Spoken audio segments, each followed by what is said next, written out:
Yeah, that should have started. So my name is Isaac Frank. I work in the Great Western Hospital. I'm a GP by training, and I have a couple of roles apart from my clinical work. So one of them is that I'm an ED&I fellow. So ED&I, for those of us who don't know it, is Equality, Diversity, and Inclusion. That I'm an ED&I fellow when I work for the BSW training hub, and so as part of that role, I've organized these events that's they're going to be running. We're trying to get them once a month. It's going to be half an hour slot, so I won't take up much more of your time. Just half an hour on your lunch break. You can join in from anywhere, and hopefully we can all learn together. So today our guest speaker, and she'll probably be, and she's helped me organize this as well, and she'll probably be doing a couple more of the episodes, and I'm calling them episodes. Is Dr. Silvana Romero Brown, and she'll also introduce herself briefly. And let me just share my screen, and if you can just give me a thumbs up when you can see my screen. I can see it. Perfect. That's perfect. So yeah, so we're going to have these episodes once a month, and hopefully all of you can have access to them later on as well on the BSW Training Hub website. And over to you, Silvana. Oh, Oh, thank sorry, you, Isaac. just one very quickly. So these are the upcoming episodes. If you have your phones, you can just take a quick picture of this. So just so they are in your calendar, I'll be sending invites out as I did with this one. So you have access to the invite as well. But just for your information, these are the we have some really good speakers from different backgrounds who'll be speaking to us about all of these issues that even some of them are even new to myself, just for getting aware of them. So over to you, Silvana. Lovely. Thank you, Isaac. Thank you. So my name's Silvana Romero Brown. I'm a GP working in Gloucestershire. I'm also a GP trainer, and I work with the ED&I team across the Southwest as a training program director, and work closely with Isaac as well across the Southwest, supporting our trainees. So today's session, I've been asked to talk to you a little bit about promoting inclusion, valuing diversity. And this is really with a lens, particularly in our workplace, as well as in our learning environment. I'll start with the next slide, if that's okay. Thank you, Isaac. So I think Isaac's in charge of the slides. So hopefully, perfect, yeah. So hopefully by the end of this short session, it's a very quick sort of whistle stop, but at the end of the session, I hope you'll be able to sort of understand and describe some of the elements that make up an inclusive practice work and learning environment, some of the legislation and policies behind this work, and hopefully we'll be able to sort of understand some of the things that we can do ourselves to facilitate an inclusive and diverse working environment and creating a sense of belonging at work. Next slide, thank you, Isaac. So when we first think of equality, diversity and inclusivity, we might think initially about the Equality Act of 2010. But this is really only the tip of the iceberg.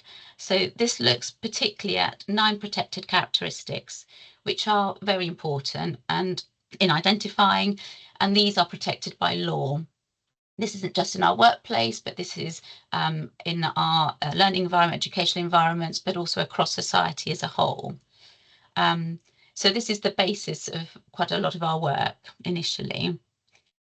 But then we really need to take a closer look at this. This is only, like I said, the tip of the iceberg. And I love this picture because it really represents how some of us might feel at work or in our learning environments and the different experiences we might have depending on our circumstances. So we really need to think about this topic as also about our own individual experiences and our own backgrounds, our own beliefs, our own cultures, and how all that might influence how we approach a situation or how we are perceived and treated in a situation. So, as I said, equality means that each individual or group of people is given the same resources or opportunities. And the Equality Act certainly safeguards those with the protected characteristics from discrimination in the workplace.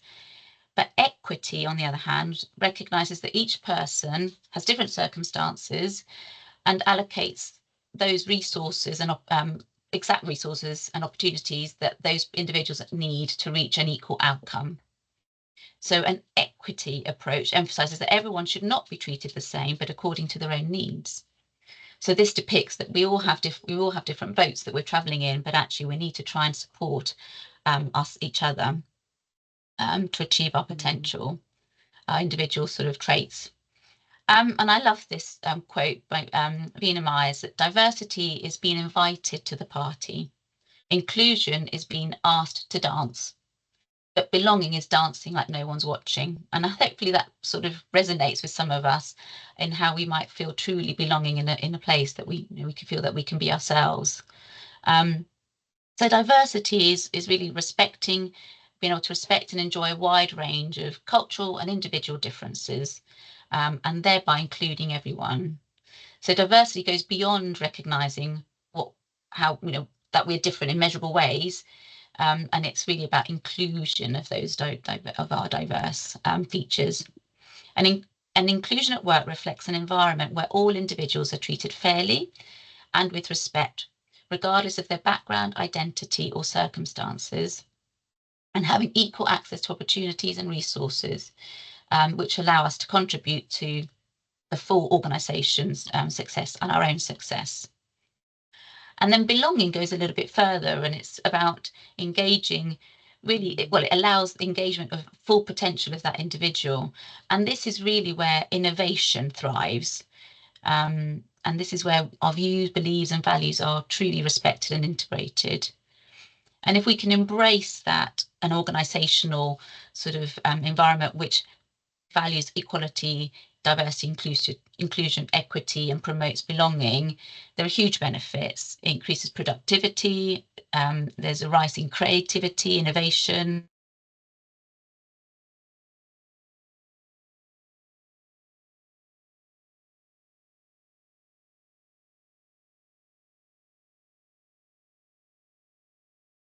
Silvana? Place in our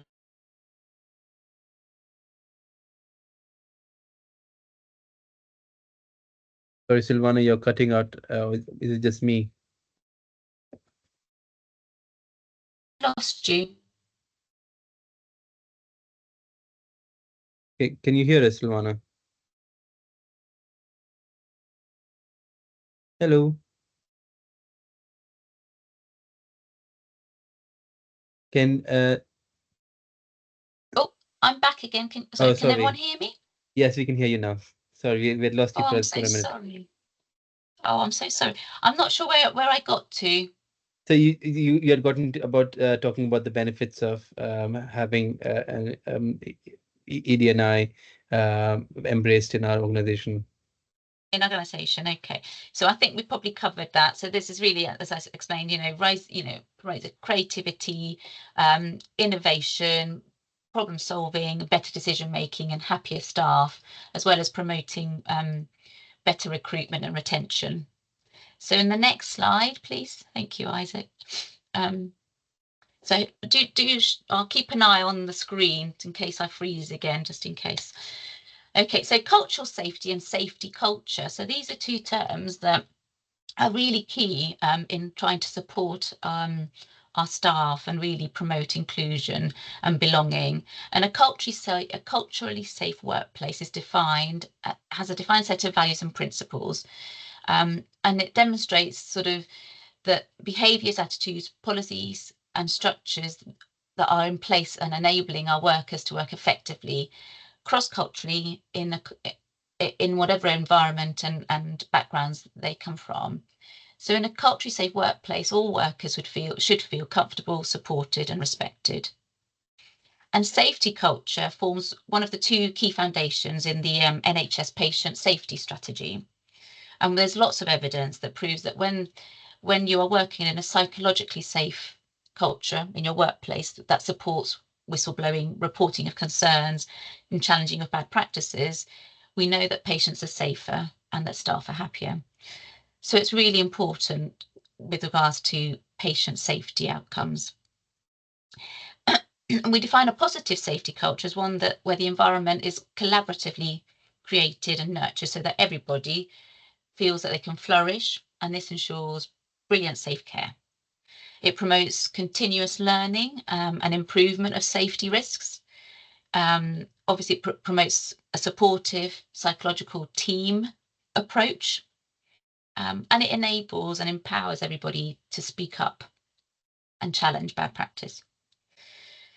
An inclusive environment should anticipate, however, where discrimination might occur. So the most successful environments are where we're anticipating problems, and that's really by ensuring that the culture, the standards, the expectations within organisation are built in place, and to reduce the likelihood that discrimination might take place, or that certain behaviours could affect our staff, our service users, in a negative way.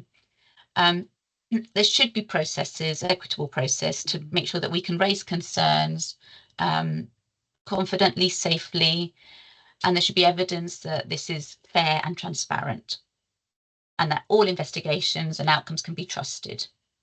So professional practice standards should be in place, and these should be clear to everybody who's working in the environment or learning in the environment. And we should be able to provide this service without bias, but also be able to challenge discrimination if we feel that that's taking place. So really, it's around the context of it, making sure that we're improving. It's a journey. It's a constant improvement, reflection, accountability, to make sure we make changes as they come and respond to bad practice. So NHS England have published a document which is the ED&I improvement plan, and that was published towards the end of last year. So what's in place to try and ensure that we are an inclusive organisation that promotes diversity? So there are policies, and there's research, and there's outcomes, and there's project plans. So the NHS England EDI improvement plan had six high impact actions, and these were that to ensure that chief executives, chairs and board members must have specific and measurable EDI objectives to which they will be individually and collectively accountable. And that's happening. That's something that's happening at the moment. Organisations should embed fair and inclusive recruitment processes and talent management strategies that target underrepresentation and lack of diversity. There should be a development and an implementation of an improvement plan to eliminate pay gaps. There should be also an improvement plan to address health inequalities within the workforce. We should be implementing a comprehensive induction and onboarding and development programme for international recruited staff. And we should create an environment that eliminates the conditions in which bullying, discrimination, harassment and physical violence at work can occur.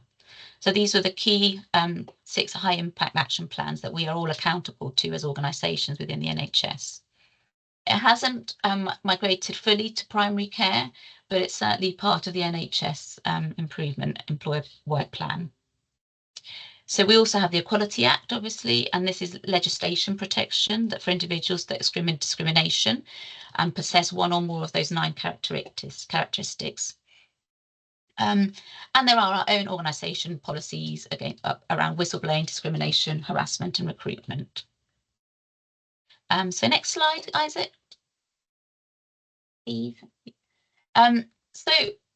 it's really important to think about all these policies and all these legislations are in place and we have to really think about compassionate leadership and how these are implemented in our work and in our learning environment, and who does that and how do we do that. We know that individuals experience inequality and disadvantage in relation to multiple aspects of their own identity and background and lived experiences, and these aren't often protected by legislation. They don't come under the umbrella of the protected characteristics and the Equality Act. So these are social categorisations that, as I said, don't fall under the Equality Act, but impact how the individual is perceived and treated in society. It's often not single living issues, it's often a multiple level of issues and experiences that can affect them in different ways. And it affects how they are treated, how the opportunities they have, and the experiences to succeed.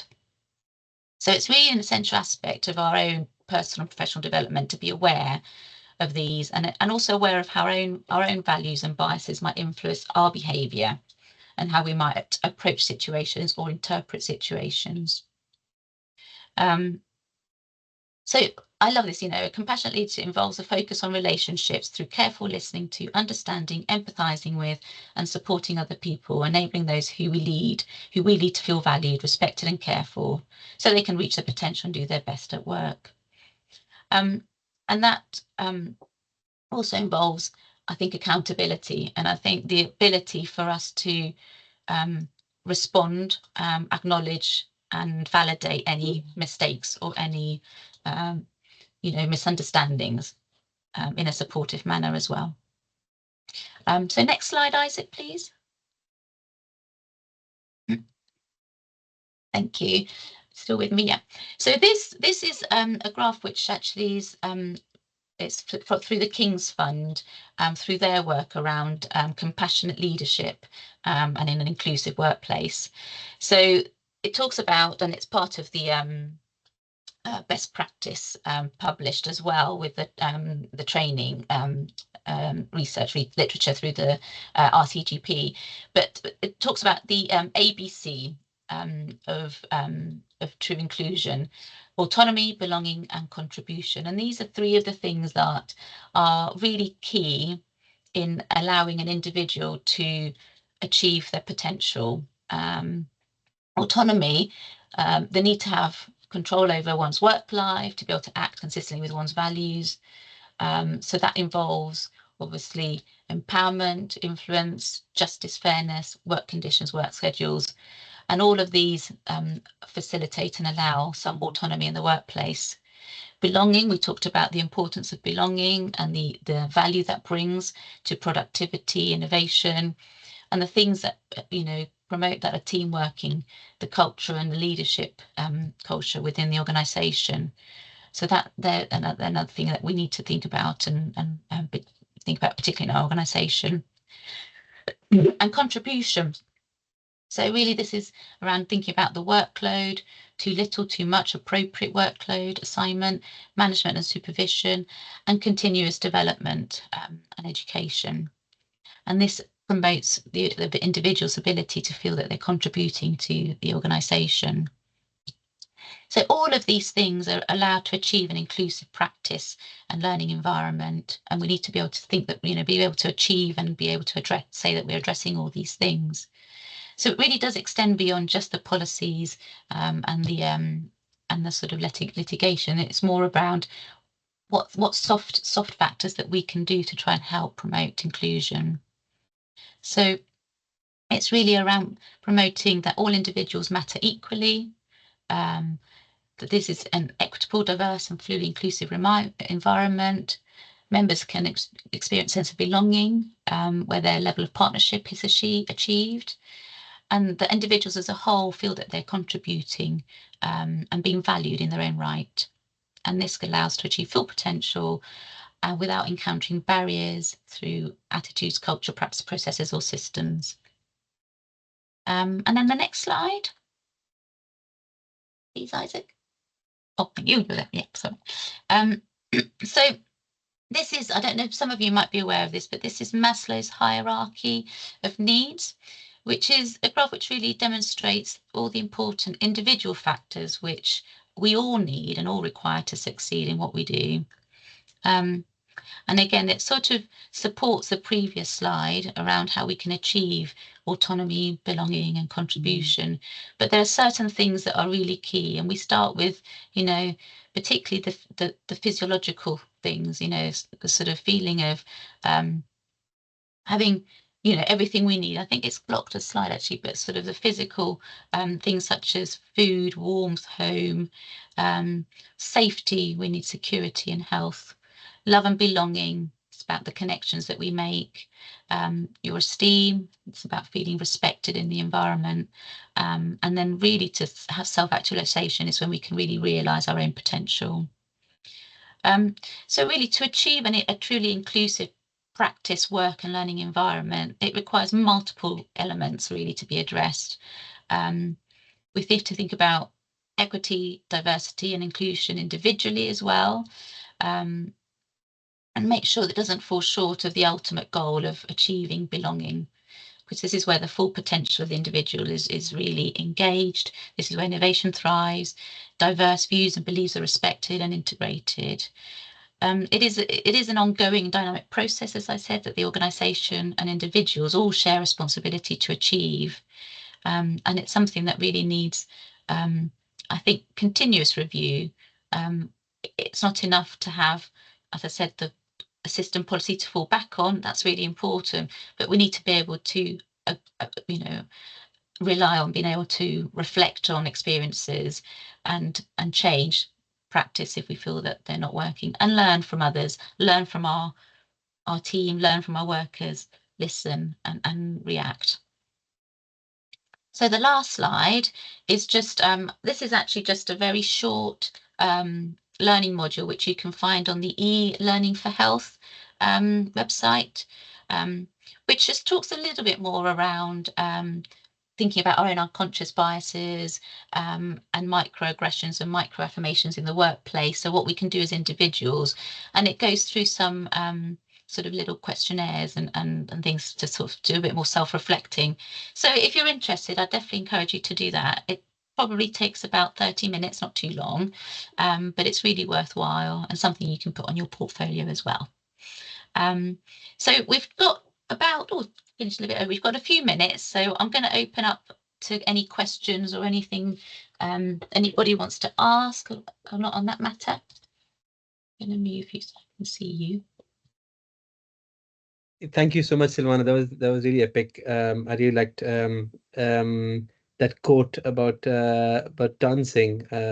Diversity is being invited to a party, inclusion is being asked to dance, and belonging is dancing like no one's watching. That's really, I think that really kind of sums up for me this talk. While people are thinking of questions to ask, if you can just put down one thing that you found interesting in this talk in the conversation in the chat box, that'll be really helpful, just to kind of add that reflection and add that learning you taken away. The one thing I'll put down is the ABC about trying to think about autonomy, belongingness, and contribution to support people in the workplace. But yeah, please feel free to put in the chat box what you think you've learned from today's talk. The floor is open for the next couple of minutes. I think there's a question from Diane. Yeah, hi Silvana, thank you. You noted the ED&I improvement plan, and I really cottoned on to you saying it's not migrated fully into primary care. I'm just wondering if you've got any ear to the ground of any plans to do more migration or anything that you've heard that we should be expecting for primary care. So it hasn't come across to primary care because I think we come under a slightly different umbrella with regards to certain NHS, plans and particularly workforce sort of strategies. However, we are fully aware of it, and I know that last year when it was implemented, the training hubs met. The Southwest training hubs met, and we discussed this ED&I improvement plan. We have, I think, as far as I'm aware, the training hubs themselves have taken these on board, and taken a few of them to run along themselves with whatever work streams they have, and that might be with their ED&I team themselves. They're certainly looking at, the induction process is already in place. That was already well established through the primary care medical school anyway, to support particularly our international medical graduate doctors. So a lot of the work that we're doing ourselves, trying to address the pay gap. That's unrealistic in primary care, because we're just, GPs practices are their own business, their own entities, and so there's certain things that really won't migrate across accurately or be able to. So that's where, but nothing else has come through on the grapevine about anything else. That's great. Thank you. Thanks. Okay. Any other questions? I'm trying to keep a look on as well on the chat. Keep an eye on that. But lots of lovely things. Yeah. But yeah, no, I mean the ABC slide really that comes from we also use, you know, that's come through the training sort of survey as well that the RCGP did. So that the analogy that obviously the King's Fund used for compassionate leadership comes across as actually what we should be trying to achieve across our learning environment, as well as educationalists, as well as employers.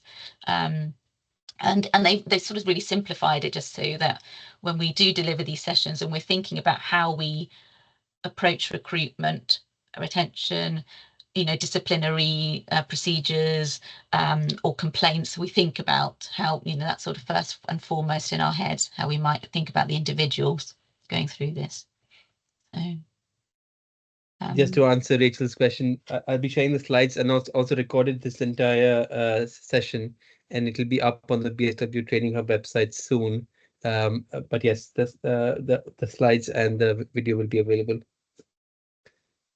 I think I'm keen to end on time. I appreciate all of you have other roles to go to. So if you don't have any more questions, or if you don't want to ask on this open forum, please feel free to email me and I can forward them to Silvana as well. We'll have tons of time to have similar discussions and topics as I've shown you earlier. But please keep an ear out.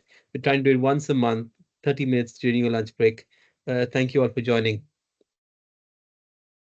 Thank you. Thank you. Thank you. Bye. Thank you.